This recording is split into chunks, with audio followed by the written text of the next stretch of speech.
সাম্য agro YouTube চ্যানেলের পক্ষ থেকে সবাইকে জানাচ্ছি শুভেচ্ছা এবং অভিনন্দন। আপনারা দেখছেন ভিডিওতে টমেটো। আমি একটি টমেটোর ক্ষেতে রয়েছি। এখানে বিভিন্ন রকম জাতের টমেটো রয়েছে। একেকটি লাইনে একেক রকম জাতের টমেটো রয়েছে। তো আপনারা চাইলে টমেটো চাষাবাদ করতে পারেন। টমেটো কিন্তু আমরা যদিও শীতকালীন সবজি হিসাবে জানি, কিন্তু শীতকালীন সবজির পাশাপাশি এখন 12 মাসেই টমেটো চাষ হচ্ছে।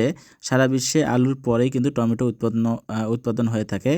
অধিকাংশ দেশেই এই টমেটো অন্যতম প্রধান সবজি। টমেটো কাঁচা, পাকা এবং রান্না করে খাওয়া যায়। আর হচ্ছে প্রতি মৌসুমে বিপুল পরিমাণে টমেটো সস, কেচাপ, চাটনি, জুস, পেস্ট, পাউডার ইত্যাদি তৈরিতে ব্যবহৃত হয়।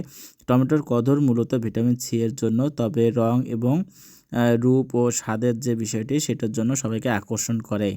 আর সালাদ হিসাবে তো টমেটো আমরা সচরাচরই খেয়ে থাকি। যদি আমরা টমেটোর পুষ্টিমান হিসাবে যদি আমরা একটু বিবেচনা করি, টমেটো একটি অত্যাধুনিক পুষ্টিকর সবজি।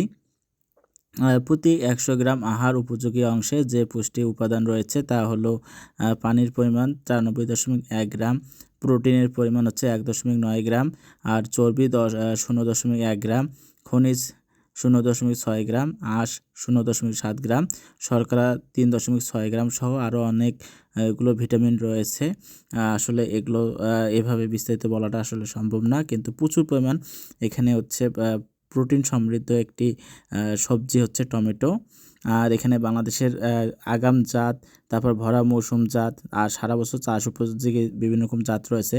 যদি আমি আগাম জাতের কিছু দুই একটা কথা বলি, সেক্ষেত্রে হচ্ছে তাদের মধ্যে উল্লেখযোগ্য যে জাতগুলো রয়েছে সেটি হচ্ছে বলা চলে যে টমেটো 4, বাড়ি টমেটো 4, বাড়ি টমেটো 5, তারপর হচ্ছে টিপু সুলতান, গ্রেট পেলে, ডেল্টা F1 ও এরকম আরও অনেকগুলো জাত রয়েছে যেগুলো আগাম জাত হিসেবে আছে। তার ব্যতীত আরও অন্যান্য উন্নত জাত রয়েছে। আর ভরা মৌসুমে যদি আমরা যে জাতগুলো রোপণের কথা যদি বলে থাকি, সেটা হচ্ছে বাড়ি টমেটো 3, বাড়ি টমেটো 6, বাড়ি টমেটো 7, বাড়ি টমেটো 9, তারপর মহুয়া, রতন, তারপর হচ্ছে মানিক, আরও অন্যান্য বিভিন্ন রকম জাত রয়েছে। সেই জাতগুলোরও টমেটো আপনারা রোপণ করতে পারেন। আর এটি হচ্ছে আপনার সারা বছর কিন্তু চাষ উপযোগী অনেক জাত রয়েছে।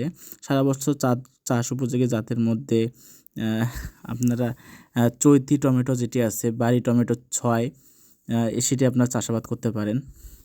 আর টমেটো চাষ নিয়ে আমাদের আসলে অন্যান্য ভিডিও রয়েছে, আপনারা চাইলে এই টমেটোর বিস্তারিত আপনারা ভিডিওগুলো দেখতে পারেন। আমরা সাধারণত চারা সারা বাংলাদেশেই কিন্তু সেল করে থাকি। আপনাদের যাদের এ ধরনের যে সারা বছর চাষ উপযোগী অথবা মৌসুম ভেদে সবজি চাষের জন্য, টমেটো চাষের জন্য যদি চারার প্রয়োজন হয়, তাহলে স্ক্রিনে দেওয়ার যে নাম্বার রয়েছে এই নাম্বারে আপনারা কল করে যোগাযোগ করতে পারেন। সারা বাংলাদেশ বাদযোগে আপনারা পণ্য সংগ্রহ করতে পারবেন, চারা সংগ্রহ করতে পারবেন। তো ভিডিওটি কেমন লাগলো সেটি আপনারা অবশ্যই কমেন্টস করে জানাবেন। আপনারা কোন ধরনের ভিডিও দেখতে চান সেটিও জানাবেন। দেখা হবে অন্য কোনো ভিডিওতে। আপনারা সে অবধি ভালো থাকুন, সুস্থ থাকুন।